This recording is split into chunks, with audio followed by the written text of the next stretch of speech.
Good morning. आज day 31, आज 1 month complete होने में आया। तो अब पता ही नहीं चला 30 दिन कैसे निकल गए। और मैं खुद को सोच रही थी ये 100 डे का मैं चैलेंज तो कैसे कंप्लीट करूँगी, पर 30 डेज रियली में नहीं पता चला। तो आज का मेरा 31 डे पे एक कहानी है। एक कहानी की किसी की लगातार की हुई मेहनत कितना असर डाल सकती है। एक बार एक लड़का होता है, वो बहुत मंदबुद्धि होता है, वो कितना भी पढ़ता है, कितना भी समझता है, उसको कुछ समझ में नहीं आता। वो कोई टेस्ट देता है, कुछ भी देता है, वो क्लास में सफल नहीं हो पाता। तो वो एक बार अपना घर छोड़ के निकल जाता है। तो जब घर छोड़ के निकल रहा होता है, वो देख रहा होता है रास्ते में ना एक मटके पे एक रस्सी बंधी होती है और वो लोग पानी भर रहे होते हैं। और वो जहाँ पे रस्सी बंधी हुई थी, वो उस मटके को घिस रही थी, ठीक है। और उसने वो देखा जहाँ पे वो रस्सी घिस रही थी, वहाँ पे मटके पे बहुत गहरे निशान पड़ चुके थे।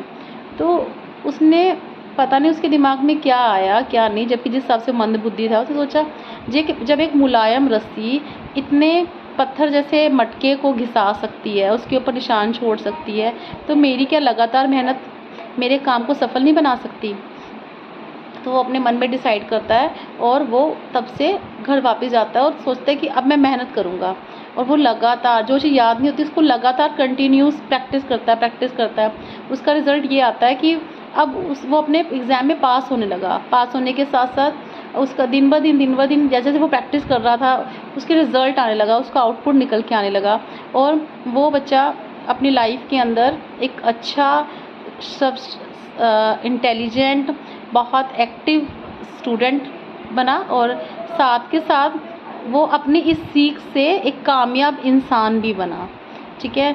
तो मैं ये मानती हूँ कि आपको कोई चीज़ नहीं आती, लेकिन आप उसकी प्रैक्टिस करते रहते हो, निरंतर उसका प्रयास करते रहते हो। मेरा चैलेंज लेने का भी यही प्रयास था। मैं कैमरा फ्रेंडली तो हूँ, बट लेकिन मैं अब भी मानती हूँ कि मैं वही नॉर्मल लैंग्वेज यूज़ करती हूँ जो मैं घर पे भी यूज़ करती हूँ।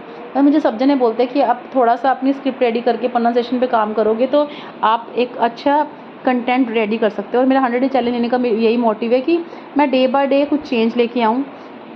मैं मानती हूँ कि मैं स्केड्यूल टाइट होने के कारण मैं स्क्रिप्ट रेडी नहीं कर पाती, ठीक है, उसको पहले से प्रिपेयर नहीं कर पाती। जो मेरे मन में आता है वो मैं बोल देती हूँ। बट मुझे अब भी अपने आप को लगने लगा है कि जब मैं अब अपने आप बोलने लगी तो उसमें काफ़ी फ़र्क आने लगा है। तो मैं सबके लिए भी यही कहूँगी, अगर आप निरंतर प्रयास करोगे, हाँ, आपको आपकी किसी भी काम के दौरान कमियाँ तो निकालेंगे लोग, बताएँगे भी, और वो अच्छा है, हमारे लिए गलत नहीं है।